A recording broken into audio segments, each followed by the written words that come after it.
Well, right before the government reopened, the senators snuck in a clause inside of the bill. And what they was doing, they wanted to shut down THC. Now, THC is one of the ingredients that's a lot in your edibles or some of the THC drinks. And it gives a, relaxing effect. A lot of people use it for pain management. Some people use it to go to sleep. But in a bill, they put down that it can't be no more than 0.4 grams of THC in the new law, right? On the federal level. And if you have more than that, then it's back to criminalizing you again.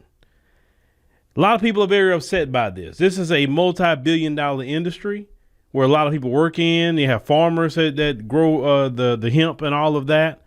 Well, I want you to listen to what this one brother has to say, but let's really get into what they actually did and why it's a major problem. All right, look, I'm a 95, baby, right? Before my time on this timeline expires, we have to redo the entire system, top to bottom, left and right, red and blue, top to bottom.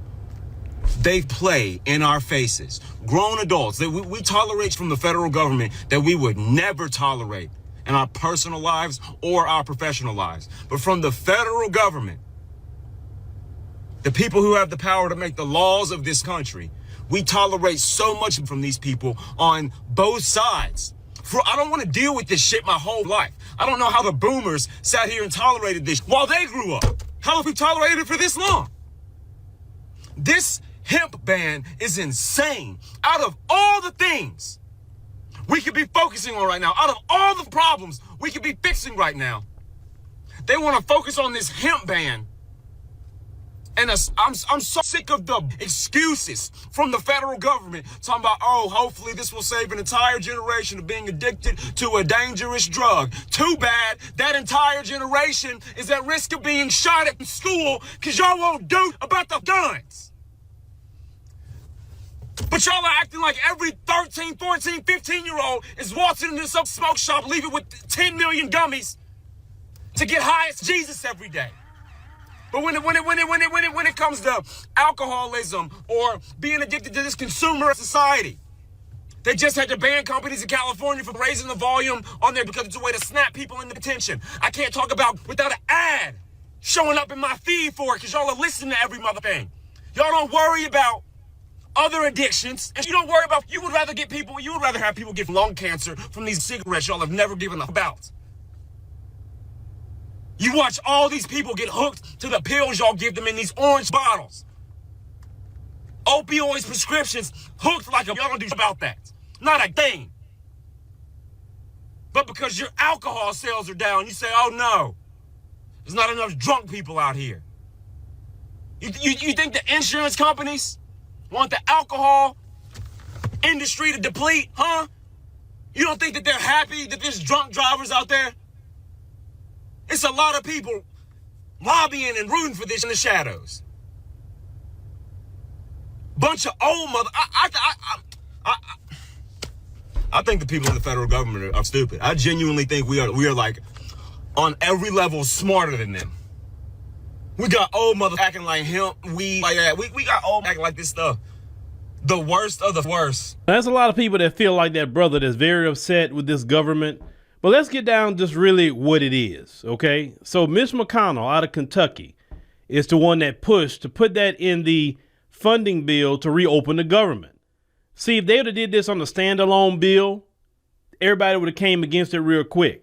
So they snuck it in the middle of the night so they can get that passed, right? I mean, they are some sneaky MFers. They are very sneaky. Now, why would Mitch McConnell push this? A guy that's always falling all over the place. Our government, and what this man is saying is just 100% true. Our government is geriatric. They're geriatric. And young people, what you're going to have to do, you're going to have to get up off your behind and get registered to vote and get these geriatric people out. The reason why they stay in, because you don't vote. There's more young people in this country than older people. And y'all don't want to get these people out. And you wonder why. But I guarantee you now that they trying to mess with your edibles and your gummies and all of that. I guarantee you y'all going to get out there and vote now. Yeah, the country is the way it is because the younger people don't want to take responsibility for it. Let's call it what it is. Y'all have the way more numbers than the older people do. But yet the older people show up in greater numbers to go vote. And you wonder why the country is falling apart. Because they running it. They should have been at their house with their grandkids or whatever they got going on. They should not be in no Congress. Mitch McConnell always falling all over the floor. And yet he can slip in some laws, though, to hurt you. Because his buddies in the alcohol industry, let's talk about that. Younger people are not drinking alcohol like that. They're doing the gummies and the other edibles or whatever the case may be. They may have their vapes, with their THC in it, but they're not drinking. And the alcohol industry is upset about that because they've been losing a lot of money. You know who else been losing a lot of money? The pharmaceutical industry. Because people have been using the gummies and the vapes and all of that to treat themselves for pain, anxiety, to go to sleep. Because sometimes people are just have insomnia and it helps them to go to sleep. Let's really think about that. The companies that make medicine like Ambien, people may not take an Ambien, but they may go get a gummy. And they don't have to worry about no insurance or going to the pharmacy and all that other mess. They can get all the gummies they want. If you're insomnia or let's say you're in some pain and these gummies or whatever you take and treat it better than their medication, that all of them got side effects too. So you're taking money from the alcohol industry and the pharmaceutical industry.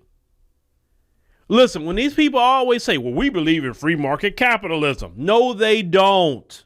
Because if you believed in free market capitalism, the market is saying THC is the way to go. So you go and start doing businesses with in the THC market because that's where it's at. This country have never believed in free market capitalism. You're seeing in real time how they will sabotage one business to uphold some legacy businesses because they're giving money to these senators and all of that, right? Putting money in their back pocket.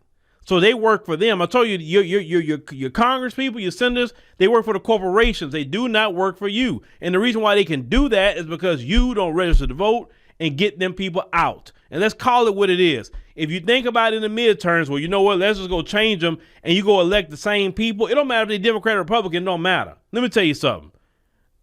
When I hear the term moderate from a Democrat or Republican, I'm like, oh, that's status quo and you sold out to a corporation. If you think a moderate candidate would actually give you what you want, they're not. It don't matter if they're Democrat or Republican. They're not. You have to take a radical position at this point because that's how bad off the country is. Basically, you got to get more people like Mamdani, that attitude in. And now if you want your THC back, you're probably going to have to get more of those candidates in. But if you talking about the status quo candidates, that's not going to happen. That is not going to happen. These people are too wicked and too corrupt. They pockets are so deep with the alcohol industry, the pharmaceutical industry, all these different industry. They own these people literally. And they're going to do what they want. That was sneaky and underhanded to do that when the people was wanting the government back on because federal workers wasn't getting paid. The SNAP benefits wasn't being paid out. And speaking about the SNAP benefits, Trump is cold what he did with that. So he say, hey, all y'all got to reapply for SNAP now. When they say, okay, we funding SNAP, now he say, okay, now you got to reapply for it. So 42 million people got to get on the SNAP program again. And you know he going to drag his foot with that too. You already know that's what he going to do. Once again, you got a bunch of geriatrics causing hell. When are the young people going to say, okay, we sick of the geriatrics doing what they're doing. It's time for us to take over our country. Because if you don't take over your country, they going to keep doing what they're doing. And they making the country worse and worse and worse. And listen, life is going to catch up with them. Life is going to catch up with everybody eventually. But you're going to be here to deal with the mess when they not in this particular world no more. So actually, it's going to be on you at that point. Are you going to sit there and let them keep doing what they're doing? Or are you going to get your behind up get registered to vote, and start getting younger candidates who's not establishment, who's not boule, because boule is the same thing, who's not moderate, who's not centrist, and get some radical change kind of candidates. I mean radical change. That the media don't like them, because if the media like them, then you got a problem with that person. If the media don't want to give them interviews, or if they do give them an interview, they're hostile toward them, that's the people you may need to look at. And you don't want candidates afraid to interview with anybody. Because that's another thing. If they only want to interview with the mainstream, MSNBC and Fox or whatever else, but they don't want to interview with the podcasters or nobody like that, like they don't have an audience either, then no, and that's not somebody you want to mess with. Because the podcasters actually talk to Main Street. The legacy mainstream media don't talk to Main Street. They're propagandists.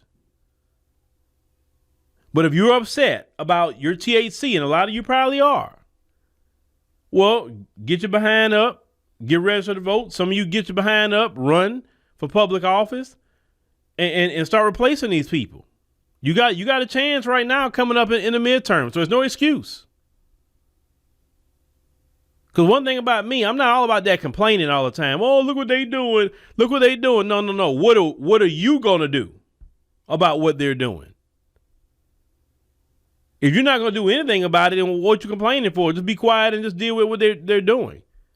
Another industry that's been being deprived is the prison industry. Because the prison industrial complex have been losing people too. Private prisons trade on the New York Stock Exchange. They got contracts with states supposed to guarantee them 90% occupancy. Well, a lot of black folks will go to jail behind marijuana THC. When that became legalized, they can't put black folks in jail. You understand? So they losing people in jail. There's a lot of people losing money because that's legal in a lot of places. It's all about the alcohol industry, pharmaceutical, and the prison industrial complex. All of them are losing money. Are you going to let them win? Or are you going to get your behind up, get registered to vote, look for candidates who are pushing radical change? If they're Democrats, socialists, whatever they are. Because at this point, these current Republicans, you can't trust them. You can't. It's time. It's like, listen, it's a time to sit it out and it's a time not to. But if the younger people won't change, you got to run, and you also got to get out there and put the people right people in. No centrist candidates, no moderates, no none of that. Because this country is not in a position to have moderates at this point. This country is messed off. And definitely we don't need no more geriatric. No. So what y'all gonna do? You gonna be upset, or you gonna say, "Hey, the midterm's coming up. Oh yeah, we gonna do something about this." No boule, and you attached to the boule? No, that's the same thing all over again. The boule is part of the system. The boule is part of white supremacy to keep black people in a status quo, which means black people don't have nothing. That's really what it is. You can be angry all you want. Okay, well, make a change. Make a change in the country that you say you want to live in the country that you fight for. And then you know me, I'm gonna be watching, because if you don't do nothing, I'm a firm believer. Don't talk. Be quiet, because obviously you love it. Well, let's see what happens, because I'm definitely gonna pay attention.